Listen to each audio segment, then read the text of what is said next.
Hi everybody. In this session, we'll be discussing about the properties of steam and steam boilers. Now, let us go for the first part, the syllabus. See, here we'll be discussing about general layout of steam power plant, functions and use of steam boiler, nozzle, turbine, condensers and pumps, Rankine cycle, and how the steam is formed. Okay, so what are the various properties of steam? Everything we'll be discussing, and then we'll be discussing about steam boilers. Now, coming to the steam power plant majorly consists of four main components. The first one is a boiler, second one turbine, third one is a condenser, and fourth one is a pump.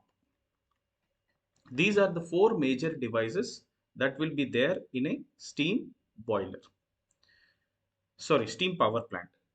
So coming to the boiler, the major function of this boiler is to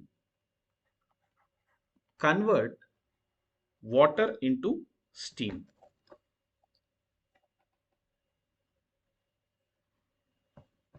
Convert water into steam.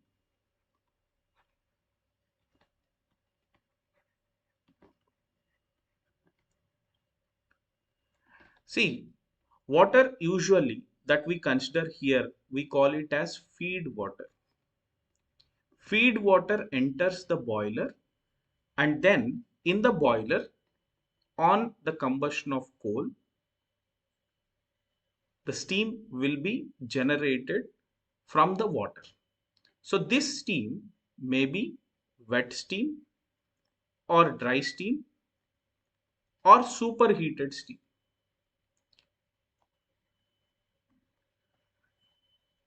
See, usually we avoid the production of wet steam, and we will be going with dry or superheated steam in order to have more efficiency from the steam power plant. Now, the next one that we come across is turbine. The steam from the boiler enters into the turbine. So steam enters into the turbine, and in the turbine it gets expanded, and as a result of that the power will be produced. So the main function of the turbine is to generate power.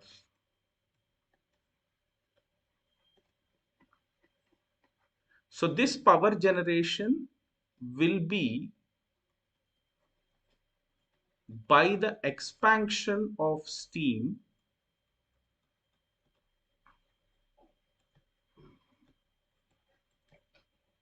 in the turbine.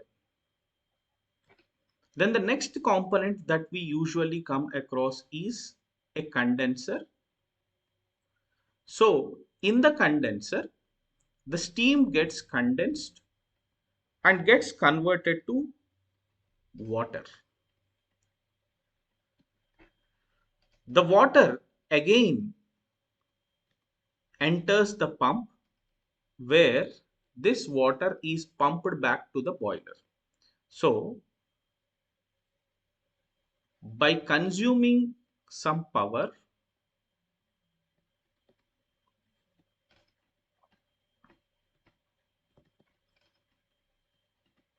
pump will send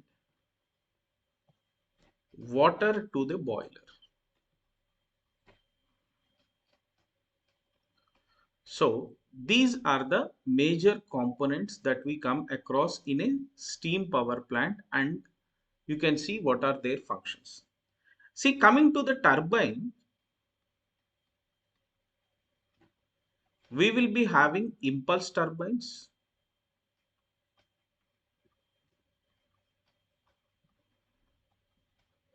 and reaction turbines.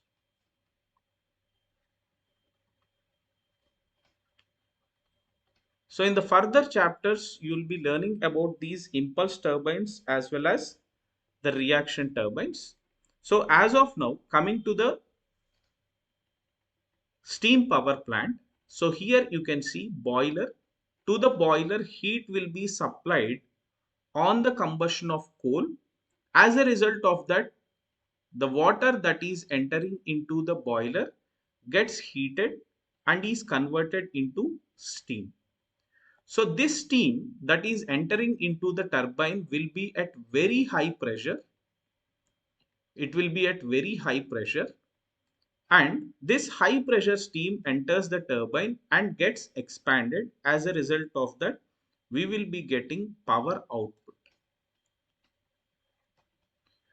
And the steam that is coming out from the turbine will be at a low pressure than the boiler pressure.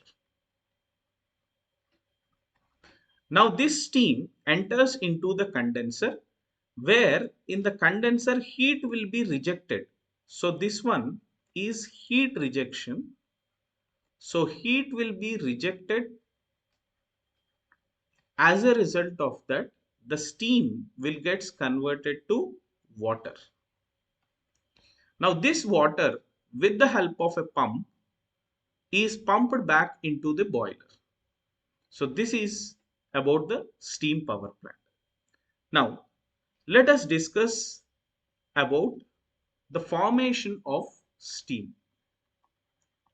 Formation of steam.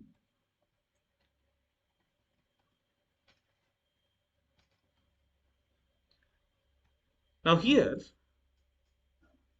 let us consider there is ice at -4 degrees centigrade. We want to convert this ice at -4 degrees centigrade into steam at 150 degrees centigrade, and the pressure that we are considering here is atmospheric pressure.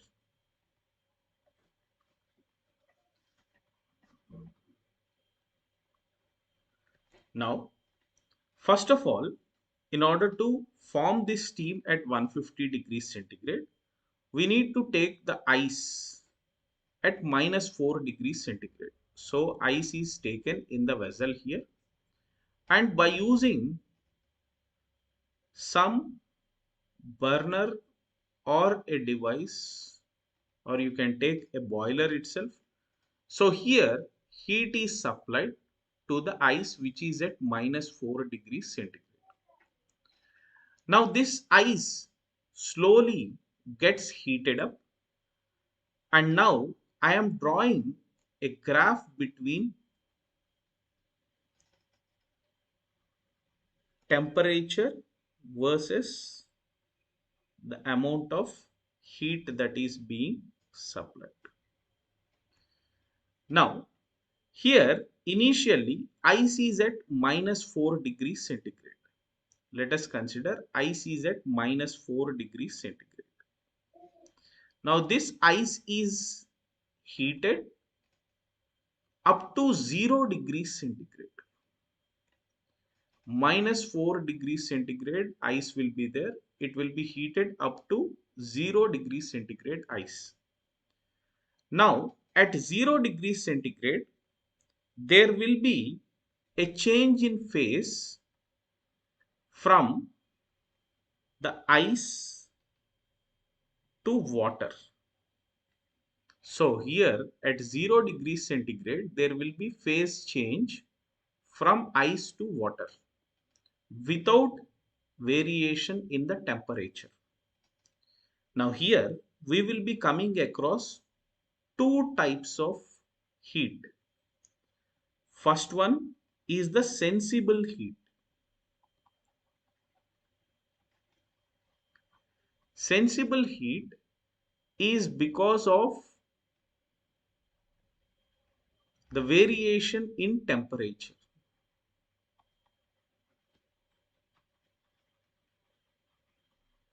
Whereas the second type of heat is called latent heat. This is because of phase change.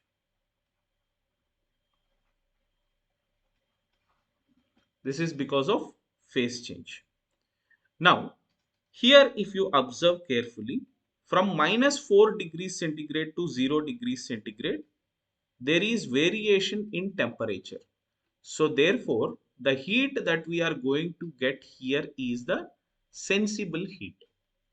Now, as we are considering ice here and mass is assumed to be 1 kg, I am assuming mass to be 1 kg, then we can write the sensible heat formula like this. Specific heat of ice into the temperature difference 0 minus of minus 4 degrees. So this is the sensible heat. Then from 0 degrees centigrade ice to 0 degrees centigrade water, there is a phase change. So here we will consider this heat as latent heat and we will write it as latent heat of ice, L suffix ICE, latent heat of ice we are considering. Then from 0 degrees centigrade, if we start heating the water again, the water temperature will go up to 100 degrees centigrade. Up to 100 degrees centigrade, the temperature of the water rises because we are considering atmospheric pressure. 100 degrees centigrade is the boiling point. Now from this 100 degrees centigrade, there will be a phase change from the water to the vapor state. So 100 degrees centigrade steam we will come across. Now coming to these phase transformations and the sensible heat, from 0 degrees centigrade water to 100 degrees centigrade water, there will be sensible heat. Here, instead of specific heat of ice, we need to take specific heat of water, because you can observe here at 0 degrees centigrade water is there, 100 degrees centigrade also water is there. So specific heat of water into 100 minus 0, this is what we will be considering. Then at 100 degrees centigrade water, there will be a change in phase and we will be coming across 100 degrees centigrade steam. So here, this phase change, we can call it as latent heat of vaporization. We can call it as latent heat of vaporization. This is usually taken as H suffix Fg. Now from 100 degrees centigrade, again if we start heating the steam, then the temperature again rises up to 150 degrees centigrade. This is what is the desired condition. Now here from 100 degrees centigrade steam, we are heating it up to 150 degrees centigrade steam. Here also you can observe there is variation in temperature. So therefore here we will be coming across sensible heat only. So this sensible heat, we can take it as specific heat of vapor into 150 minus 100. Now if you observe carefully, during the ice state we have got specific heat of ice. During the water heating we are getting specific heat of water, and sensible heat of steam if we take, we are getting specific heat of vapor. And here we have come across two phase changes. One is from ice to water, second one is from water to steam. So two important terms, sensible heat and latent heat, you need to remember here very carefully. Now in this particular topic, we are not much concerned about the ice part. We have to discuss about majorly the conversion of water into vapor state or steam. So therefore, let me go for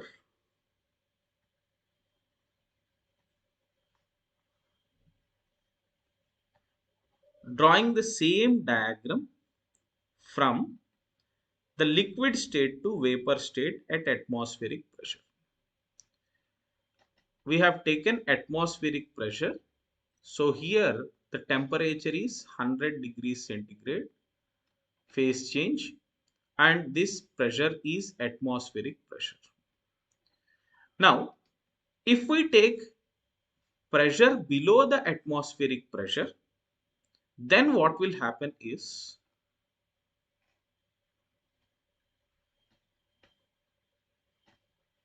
less than 100 degrees centigrade temperature itself, there will be phase change taking place. So let us consider this pressure as P1, which is less than atmospheric pressure. P1 is less than atmospheric pressure. Now, less than P1, another pressure we will take, that is P2. So P2 is another pressure if we take here. So if we start heating the water at a temperature lower than 100 degrees centigrade, there will be phase change. So this pressure is P2 here.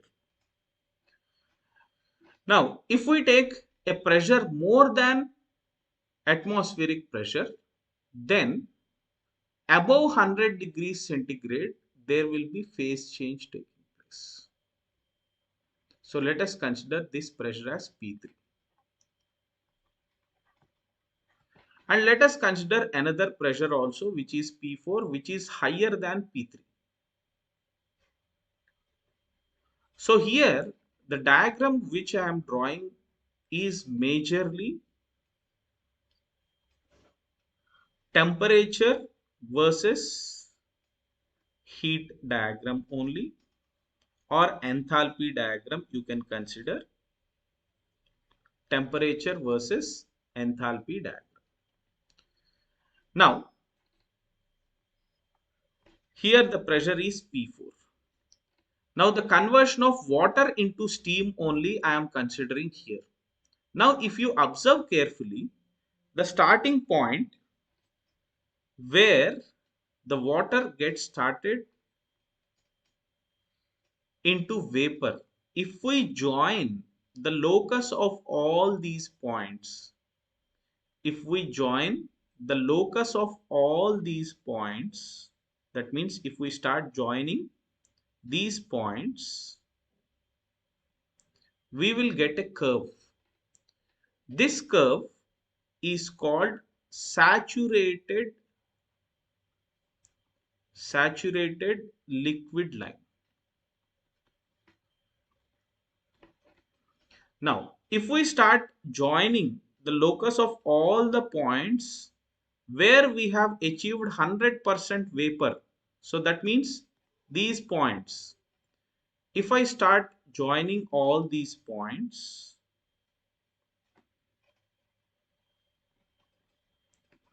I will get a line called saturated vapor line. Saturated vapor line.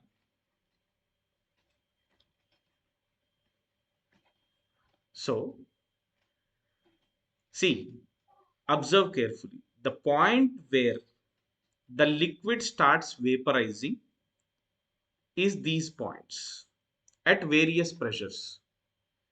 If we join all these points, we will get a curve called saturated liquid line. Similarly, if we join all the points at various pressures where we have achieved 100% vapor, that is called saturated vapor line. Now, the saturated liquid line and saturated vapor line will meet at a point called critical point. The saturated liquid line and saturated vapor line will meet at a point called critical point here. Now, within this vapor dome, you can consider this as a vapor dome. So within this vapor dome, you will have liquid plus vapor existing. Okay, that's why this region is called wet region. Wet region. Then the region that is below saturated liquid line, we call it as subcooled region. It is called subcooled or undercooled region. On the saturated vapor line, the steam is 100% dry. And beyond this saturated vapor line, we will come across superheated region. Superheated region. So these are the various regions that we come across and how the liquid gets vaporized and what is this saturated liquid and saturated vapor. Now, let us discuss about this wet region, dry saturated condition and superheated region, and let us know about various properties there. For that, let us again draw temperature versus enthalpy diagram only. So temperature versus enthalpy diagram I am drawing here. So we have got a vapor dome like this. Vapor dome we have got like this. Now I will take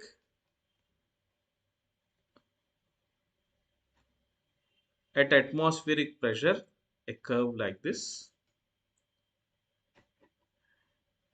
See, here the temperature where the liquid starts vaporizing, we call that temperature as saturation temperature. Saturation temperature is the temperature at which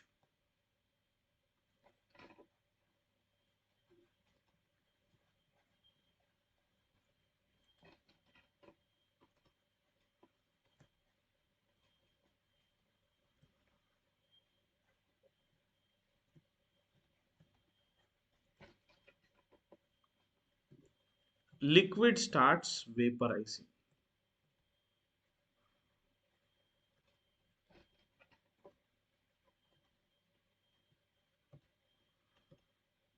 Liquid starts vaporizing. Now, up to this point, the enthalpy that we have to consider from the steam tables is the liquid enthalpy, HF, or sometimes in some books it is written as HL. This is liquid enthalpy.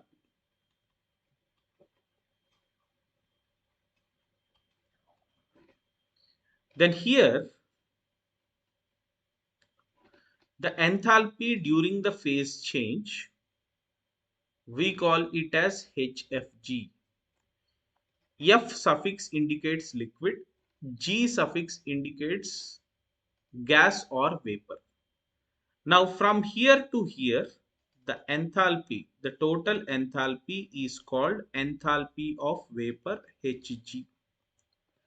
So Hg is vapor enthalpy.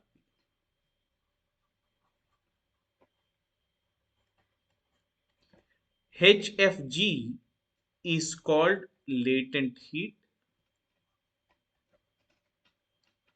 and you can write this HFG as Hg minus Hf. Now, see, if we heat the steam beyond this saturation temperature, then the temperature that we obtain here is called superheated temperature, because this region is superheated region.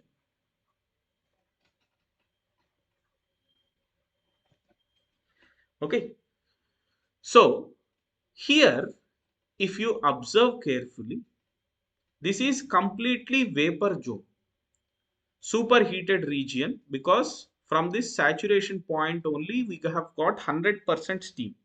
So beyond this one we will have superheated condition. Now here you can take specific heat of vapor into T superheated minus T saturated as the enthalpy that we have to give here, or the heat that we have to produce here. Now this region is the wet region. This region is the wet region. Now in the wet region, suppose at some point here you want to find out what is the enthalpy. So this is the enthalpy which you have to find out. So how do we determine that enthalpy? That enthalpy can be determined by taking up to here HF, and here you can observe in the total HFG some portion we are taking. So that portion can be written as X into HFG, where X is called dryness fraction. Dryness fraction. Now, what is this dryness fraction? This is very important thing which you need to understand carefully. At this point, if you observe, at this point, you have liquid state, and at this point, you have vapor state. See, here 100% liquid is existing, and here 100% vapor is there. Now, the liquid is slowly converting into vapor. So therefore, what is happening here? At this point, if you take, let us assume that there will be 10% vapor, 90% liquid. At this point, some 70% vapor, 30% liquid will be there. Now, how to get this dryness fraction? So, dryness fraction X can be obtained mathematically like this. Mass of water vapor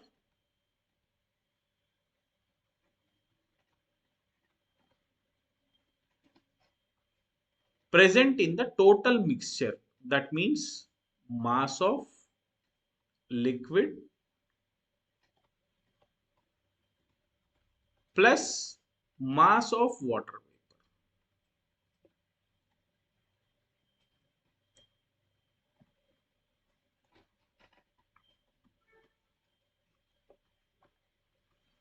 So this will give us the dryness fraction. This will give us the dryness fraction.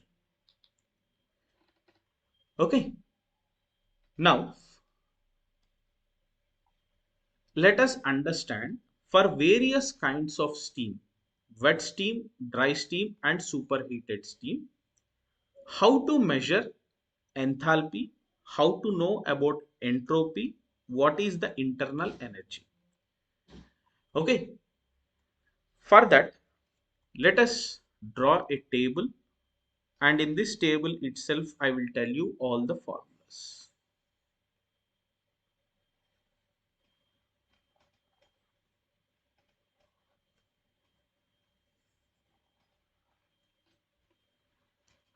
So let me take the condition here.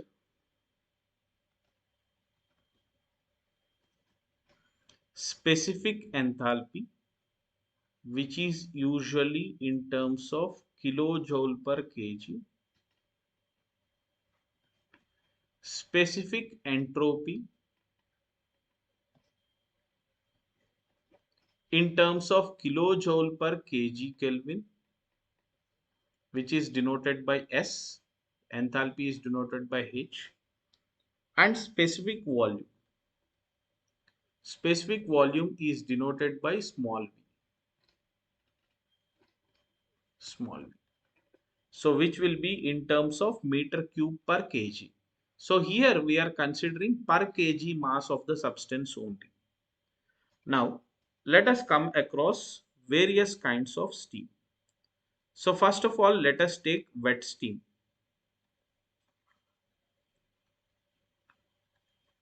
If you take wet steam, the dryness fraction x will be less than 1. When the dryness fraction x is less than 1, you need to take the formula for specific enthalpy as hf plus x into hfg, or hf plus x into hg minus hf. Then specific entropy will be sf plus x into sfg, or sf plus x into sg minus sf, or you can write this one like this also: sf plus x into hfg by T saturation. Here the temperature should be always in terms of Kelvin. So this is the formula for wet steam. Now, specific volume of the wet steam, usually you should write Vf plus x into Vfg. But the value of Vf will be very small compared to that of specific volume of vapor. Specific volume of liquid will be very small compared to that of specific volume of vapor. So therefore, you can write this one simply like this also: x into Vg. So this is the case of wet steam. Now, let us go for dry saturated steam.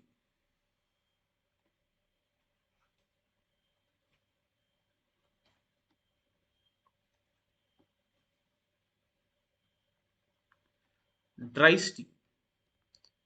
Dry steam or saturated steam. That means we are getting 100% vapor.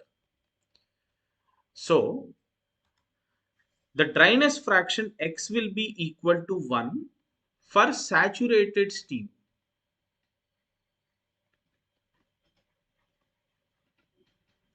and x will be less than 1 for wet steam.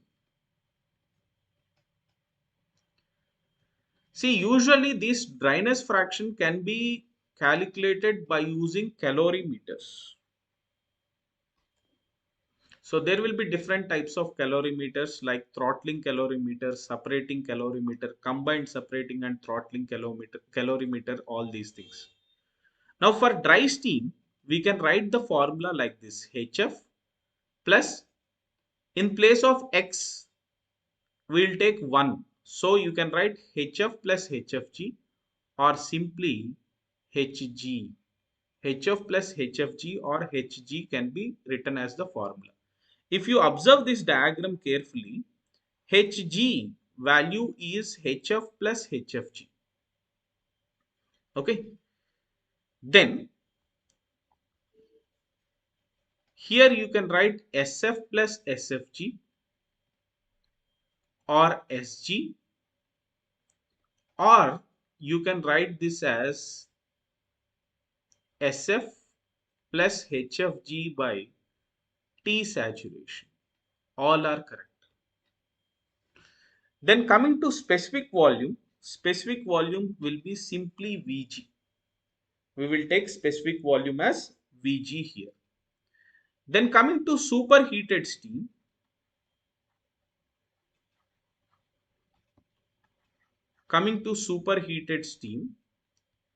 so here enthalpy will be Hg plus specific heat of vapor into T superheated minus T saturated. See, try to understand, when I am writing capital T here, the temperature should be always in kelvins, absolute temperature. Whereas for superheated steam, entropy will be Sg plus specific heat of vapor into ln T superheated by T saturated. This is the formula that we need to consider. Right. Now, Superheated steam, superheated region is here. So up to this point, superheated region, if we want to calculate enthalpy, this is the total enthalpy of the superheated steam, which is nothing but Hg plus specific heat of vapor into T superheated minus T saturated. That is what we have written for enthalpy calculation. And for entropy calculation, we have written like this. Now, for specific volume, if we want to calculate specific volume of superheated steam, see, superheated steam behaves like ideal gas. This is very, very important point. Superheated steam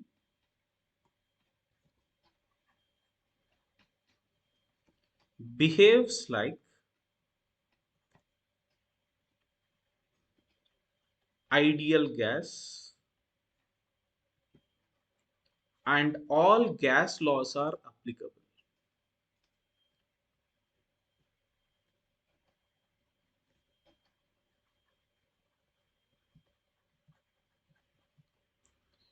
So, here the entire process that we have considered is at atmospheric pressure.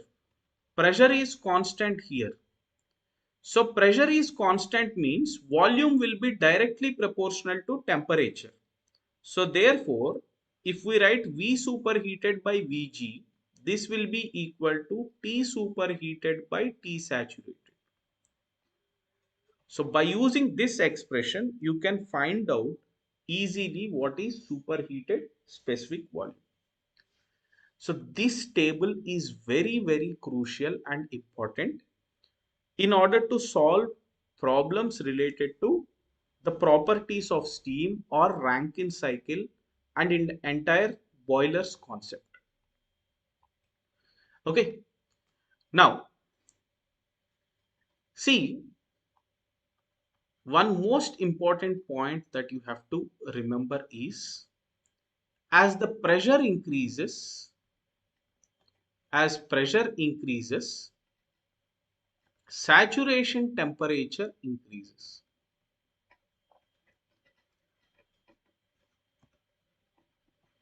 Saturation temperature will increase.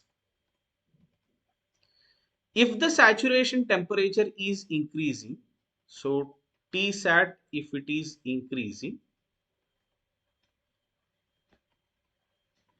then liquid enthalpy HF will increase. So HF is nothing but liquid enthalpy increases and latent heat HFG will decrease.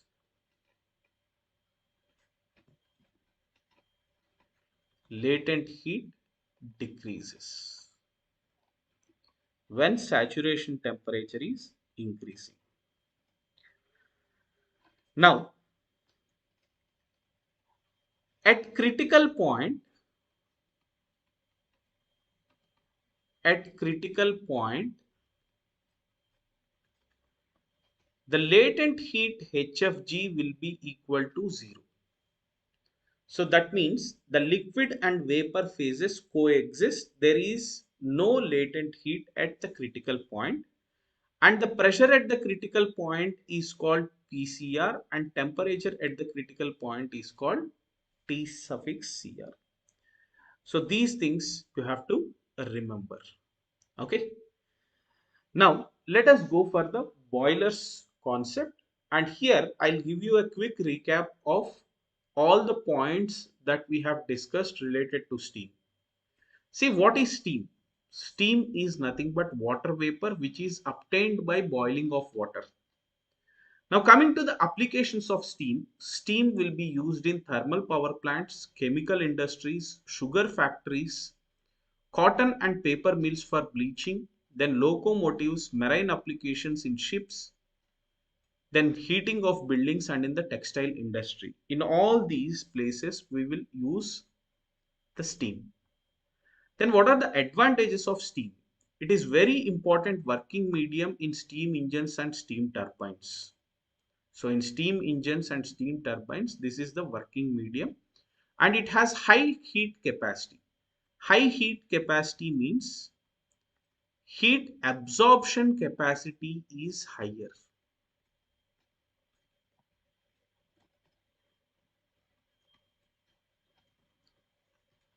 So that means steam can absorb more amount of heat. That is what is this point all about.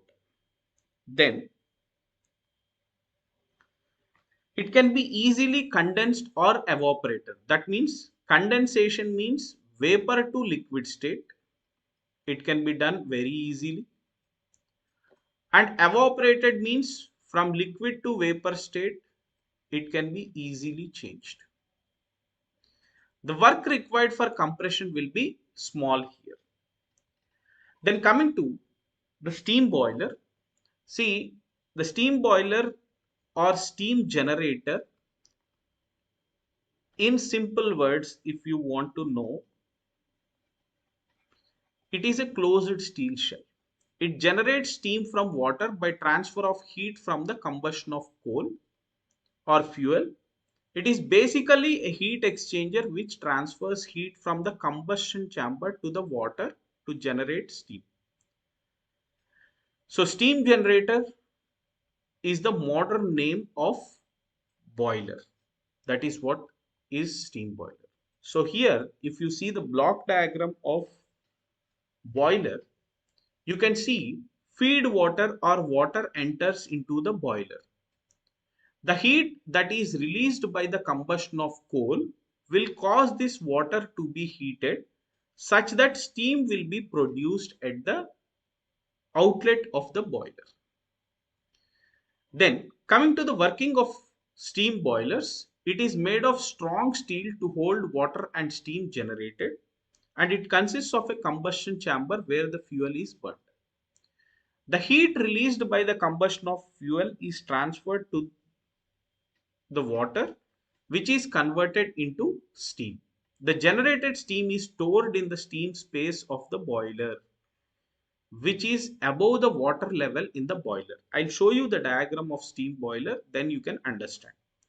Then feed water is supplied continuously and generated steam may be taken out of the boiler for useful purposes. Waste burnt gases, exhaust gases are discharged out of the boiler through the chimney into the atmosphere.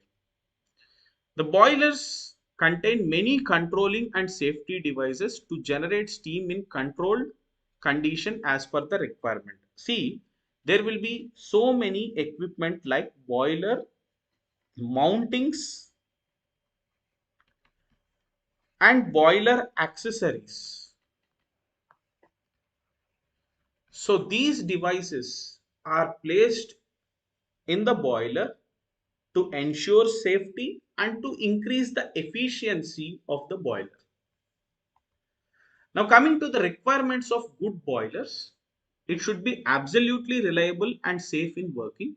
It should have the capability to produce maximum amount of steam in given time, and it should occupy less floor space.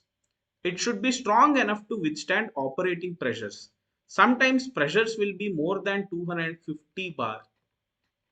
So the boiler should be in a position to handle these kind of pressures and produce steam at desired pressure and temperatures, high thermal efficiency, easy for installation and repair. Then coming to the factors that are considered for the selection of boiler, it should have good operating pressure, steam generating rate should be more, then quality of steam that is required to be generated, that plays a very important role, availability of the space, fuel that is being used, nature of the load on the boiler, and the initial cost. These are all the important factors that are needed to be considered for the selection of a boiler. Coming to the classification of boilers, so based on the content in the tubes, whether it is fire tube or water tube boiler can be judged. So if it is a fire tube boiler, hot gases passes through the tubes surrounded by water. Example, simple vertical boiler, locomotive boilers. Whereas water tube boilers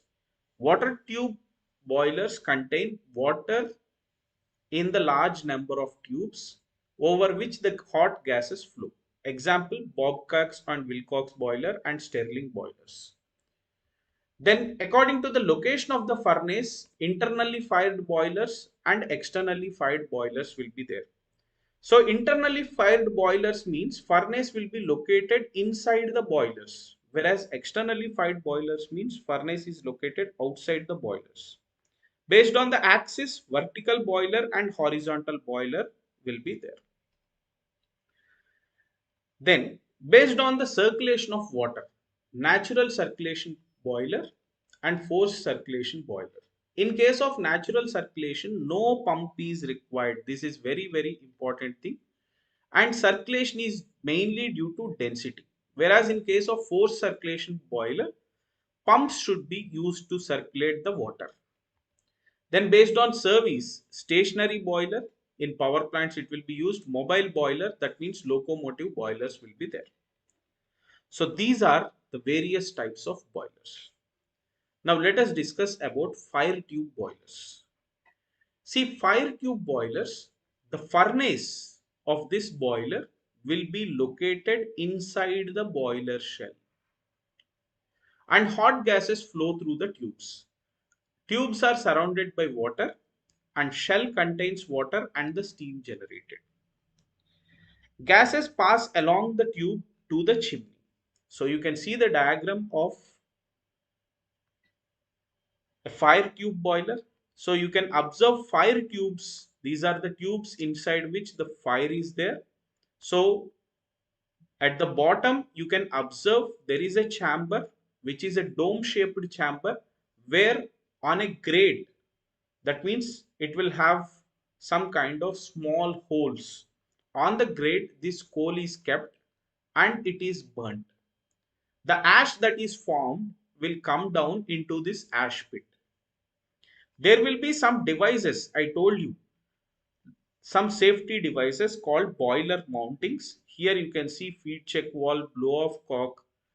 Okay, then fusible plug, water level indicator, pressure gauge, safety valve, steam stop valve. All these are boiler mountings. So these are all boiler mountings. These are very essential for each and every boiler to ensure safety of the boiler.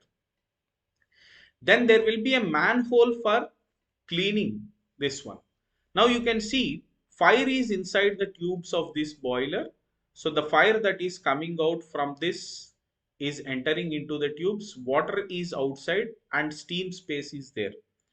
Okay, and from the fire tubes, the fire goes out or the smoke goes out through the chimney. So you can see a smoke box here and a chimney that is connected, and all these gases will be going out into the atmosphere. The gases which are obtained by burning of coal, okay, or the fuel. Now, water is evaporated by the hot gases. Superheater is placed in the path of gases. The main function of this superheater is a boiler accessory. So this helps in ensuring there is an increase in the temperature beyond the saturation temperature. That is the major function of superheater. Superheater is a boiler accessory.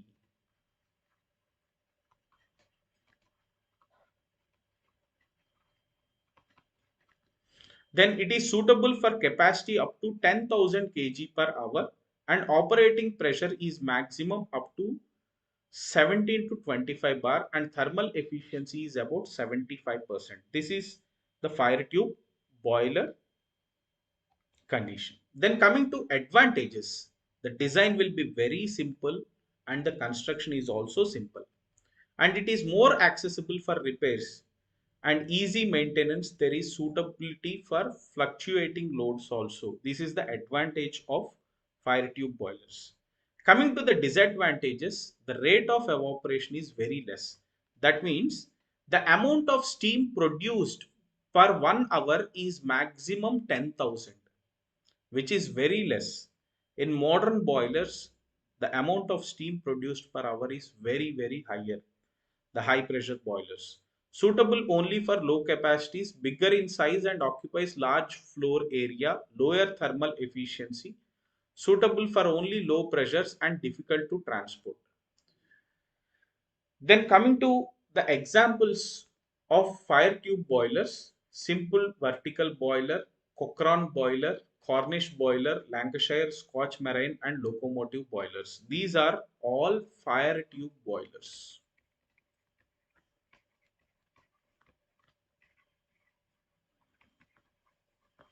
Now coming to water tube boilers. See, in case of water tube boilers, furnace is located outside the drum and feed water will be flowing inside the tubes.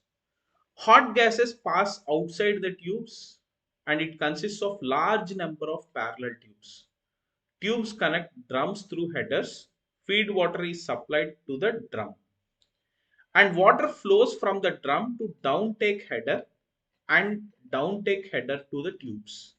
This is the way in which the water will be flowing in the water tube boilers. Then evaporation is in tubes is due to transfer of heat from hot gases outside the tubes and return to the drum through uptake header. And then it leaves the drum as steam through a stop valve.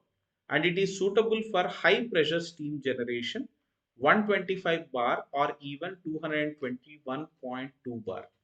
So up to very high pressures also these water tube boilers are capable of producing steam.